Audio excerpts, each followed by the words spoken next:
Hey there, yeah, it's me again. This is Nevermind the What, a show where I talk with musicians from the New York City area and beyond. My name is Evan O. Adams, I am your host, and today I have Dan Langa. What does it mean to be an artist in today's age? Lines between genres are being blurred as never before, and few artists better represent this shift than Dan Langa. From classical to jazz, hip-hop to avant-garde electronic, Dan's music navigates the boundaries between many traditions, often to profoundly contemplative and engaging effects. I spoke to Dan, hoping to gain some insight into his process and mind, and learn much about his background along the way.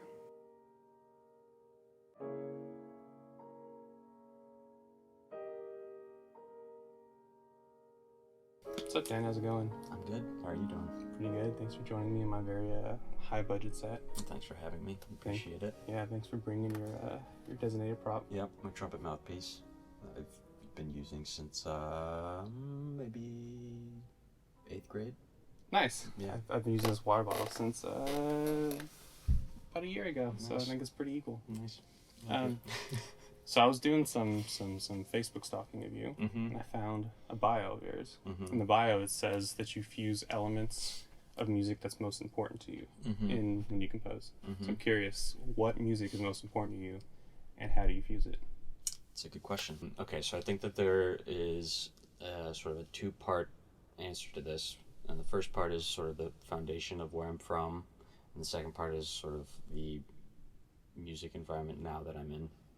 So I was born and raised in Ann Arbor, Michigan, and sort of a bubble in Southeast Michigan, but it's a very like artistically rich bubble. And it's with the University of Michigan, and there's like I think there's 4 major high schools there, and then you have Detroit just about 40 minutes down the road. It attracts a lot of artists and attracts a lot of musicians, and in Ann Arbor specifically there's a lot of folk music, and then the University of Michigan brings in a lot of sort of everything from theater, experimental theater, jazz, classical music, opera, everything. My parents were I guess brave enough to bring me to a lot of these things when I was really little, and it just sort of became the norm that I would be going to these concerts every week. And I ended up in the jazz program in my high school, so that's kind of all my performance background. And Right. so between all of that in Ann Arbor, and then you have like obviously the huge soul, hip hop, electronic scenes in Detroit, all that was sort of in my backyard, and I didn't really realize that that was special. And that was just sort of like second nature to me to have that there. So that's sort of the foundation that I think like informs most of what I write. And then vast majority of my process when I'm writing is listening to other stuff. And I think while it's important, like studying scores and like the pen and paper kind of stuff, the listening and learning from that is the majority of what I do. I think that it changes like daily, weekly, monthly, everything, what is actually the important music to me. But I think that it all is sort of, no matter what, it is all like foundationally informed by that jazz performance background and that sort of that arts culture that I grew up in. Neat. So how do you go about when you write, Mm-hmm. putting all these different influences together? So I think that I start usually with harmony. I think harmony is the most important thing to my music, not in terms of like necessarily super complex harmonic changes or like progressions or whatever, but Right. just like building chords that I like and timbres that I like. And the sort of jazz language that probably is always like a starting point, I guess. But then depending on what is in my atmos at the moment in terms of what I'm listening to, that all of that kind of slips in, and I try not to stop that from happening. Right. And I just sort of Let it happen. Nice. Yeah. Well, I guess speaking of stuff you write, I've found you have a lot of film music.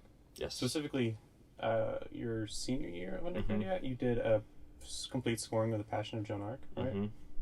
So do you consider film and like cross-medium collaborations kind of integral to you as an artist, or is it just kind of something that happened? Yeah, I think definitely 90% of the time when I'm writing something, it's with a scene or an image or some sort of visual in mind. It doesn't necessarily have to be like a painting or like actually physically there, Right. but it's like I'm going to depict this snapshot in time. Right. It feels like I rarely write narrative or some sort of linear story. I would say yes, the sort of like multimedia collaborations are pretty integral to how I write. That came about just, I guess what made me want to become a composer was the Up soundtrack when I was like in middle school. Yeah. And so that I sort of started like my into music composition was through film composition, but as I learned more about it, it sort of came to realize how, well, there's only X amount of film scores that happen every year, and then if you just narrow your focus to that, it sort of leaves out this huge swath of other media and just other opportunities in general. Right. So finding the balance of being in both worlds was important, I guess, as I continued through. Yeah, because it sounds like you when you write, you have ideas in mind already. Yeah. I guess when someone else can actually make visual representation of those ideas, it's like a bonus. Yeah, exactly. Nice. Definitely. Yeah.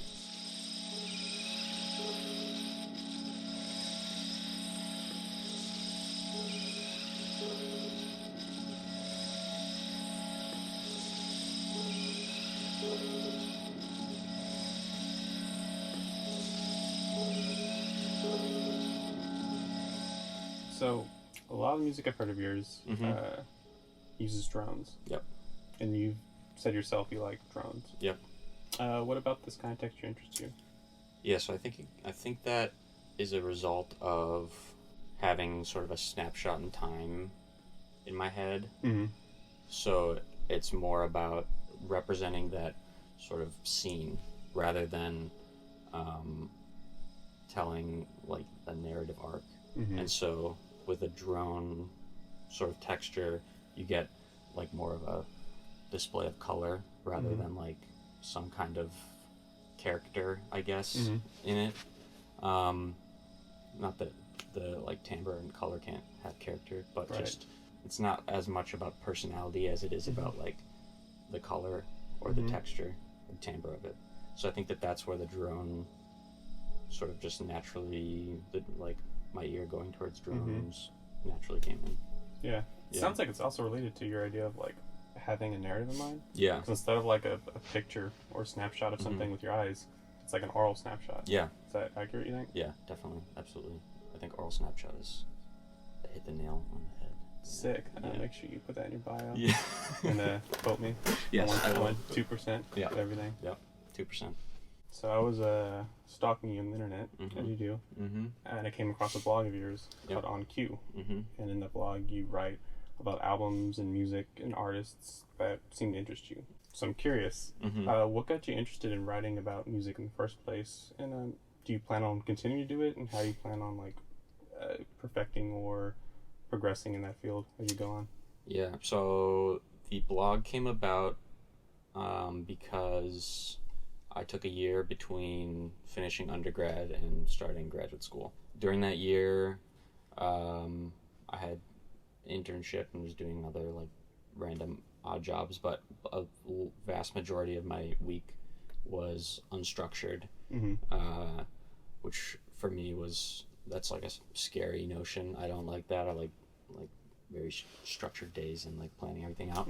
And I was trying to use the time well to like had more time than usual, so I was trying to write some, but when I had like so much time, it's almost like too scary to write. So the blog came about as a way to basically like set a deadline for myself, but it also ended up being I wasn't really even planning on making it public, but it just sort of I liked it enough and thought that they were like good enough to sort of have it there, and it ended up being a good way of not losing like the skill of writing prose, trying to get better at that skill, and also just forcing myself to listen to a lot of stuff. But my goal was to have like an eclectic array, so it made me like really focus on, okay, last week I did this genre, and 2 were male artists and 1 was female, so now it's time to like sort of like make sure that I have all the bases covered, and make sure that I branch out from like what I usually am working on or listening to.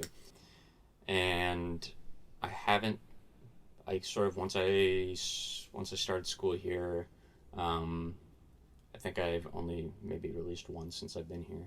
But so one of my 2020 goals was to keep it going. Probably I was doing it like twice a month, so I was like 6 albums a month reviewing, which is kind of a lot. So I think my goal this year is maybe once a month.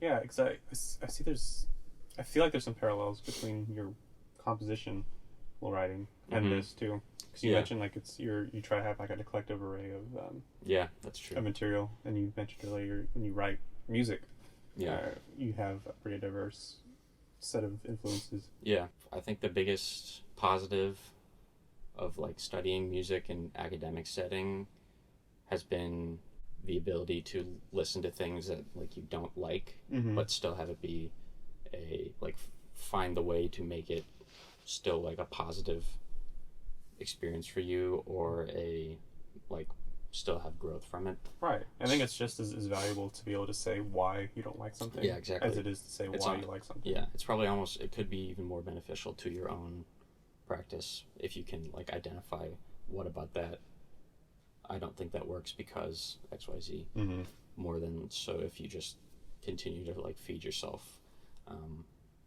stuff that really resonates with you and that like is obvious, is like clearly why you like it, and you know it's not like pushing yourself. Right. Nice. Well, thanks for sitting down with me, telling me some stuff, letting me pick your brain. Well, that's our show. Nevermind the What is sponsored by Nevermind the Noise Composer Collective, which is a student organization made up of graduate students here at NYU. If you want to stay up to date with what we have going on, our social medias will be linked in the description as well as shown here on the screen. That's our show. Thanks for watching. See you next time.